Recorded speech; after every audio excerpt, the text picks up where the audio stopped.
Halo, assalamualaikum warahmatullahi wabarakatuh. Kembali lagi ke channel saya. Nah, kali ini buat teman-teman yang sudah putus asa ketika ditinggal dengan pacar, karena seperti konten saya sebelumnya, bahwasanya pacaran itu memang harus ditinggalkan karena pacaran itu haram. Nah, kali ini gue kasih obatnya ya kan. Gue udah motivasi kalian semua bahwasanya pacaran tidak baik dan kalian berani untuk memutuskannya.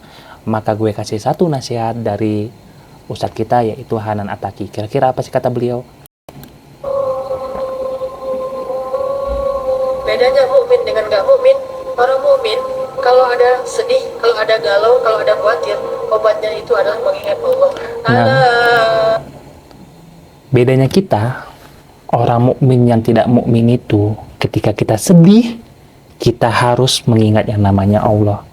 Nah, pertanyaannya yang sekarang timbul, berapa hari kita yang mengingat Allah ya kan? Gue aja pun kadang lupa-lupa ya kan.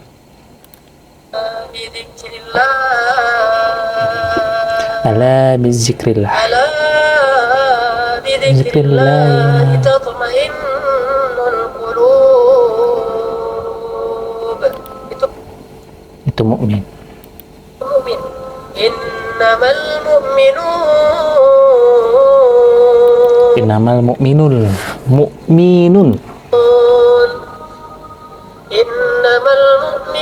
alladzina idza dzukirallahu wajilat qulubuhum. Sesungguhnya orang-orang yang beriman adalah mereka yang apabila disebut nama Allah bergetar hatinya. Berarti intinya dari surat ini menyatakan kalau orang beriman itu kalau disebut nama Allah bergetar hatinya. Wa idza tuliyat 'alaihim ayatuhu zadatuhum imana. Dan hanya kepada Tuhan mereka bertawakal. Itulah obat orang yang beriman. Itulah obat. Mungkin dia juga galau, mungkin dia juga lelah, mungkin dia juga sedih, mungkin dia juga khawatir. Mungkin dia juga sedih, mungkin dia juga khawatir. Tapi begitu diingatkan dengan nama Allah, tenang, ada Allah, tenang, Allah membantu, bukankah? Nah, jadi bisa disimpulkan bahwasanya teman-teman, kita ini termasuk orang mukmin apa enggak itu dulu. Nah, ciri-ciri orang mukmin ketika kita menyebut nama Allah atau disebut nama Allah, hati kita itu bergetar. Nah, jadi teman-temanku sekalian, buat teman-teman yang galau, ingat apa kata beliau?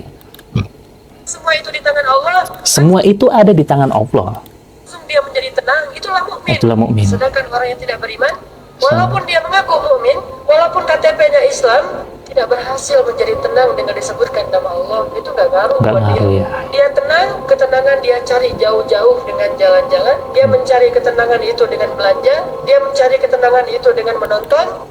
Itu orang tidak mukmin ya Dia sebenarnya. mencari ketenangan itu dengan mendapatkan uang yang banyak. Dia mencari ketenangan itu dengan ketemu teman. Dia mencari ketenangan itu di semua tempat kecuali di langit. Dan dia tidak akan mendapatkan ketenangan yang sejati. Pada akhirnya dia tetap akan mengeluh. Tapi bagi orang mukmin, Allah di hatinya. Nah, intinya teman-temanku sekalian, kita bisa kesimpulan sih sebenarnya. Ini kan teman lagi galau, patah hati kita bilang ya kan. Nah, pertanyaannya kembali lagi, kita mukmin apa enggak? Oke, kita mukmin. Nah, setelah mukmin, ciri orang mukmin itu ketika disebut nama Allah hati kita bergetar. Ini yang susah. Termasuk saya pun kadang agak susah. Tapi kalau untuk dibilang ingat, saya tetap ingatlah insya Allah. Nah, ketika kita sudah mengingat nama Allah, ingatlah bahwasanya ketika kita putus cinta, patah hati, galau, atau ditolak ketika ta'arupan, itu misalnya ya kan, ingat aja Allah. Dimanapun kita cari ketenangan itu, mau kita di teman, mau jalan-jalan, nonton bioskop, ataupun berenang, ataupun naik gunung, atau sebagainya, dimanapun, mau kita ke langit sekalipun, kalau di hati kita tidak ada namanya Allah, seperti kata beliau tadi, nggak ada ketenangan itu. Karena bahwasanya ketenangan itu hanya diberikan kepada Allah. Allah itu memberikan ketenangan kepada orang mukmin. Intinya bahwasanya kalau kita mau tenang, kita harus mengingat Allah. Kalau kita mau diingat Allah, kita harus jadi mukmin. Kalau kita mau menjadi orang mukmin, kita harus mengikuti segala perintah apa yang diperintahkan oleh Allah Subhanahu wa taala. So, simple bukan? Terkadang manusia memang aneh.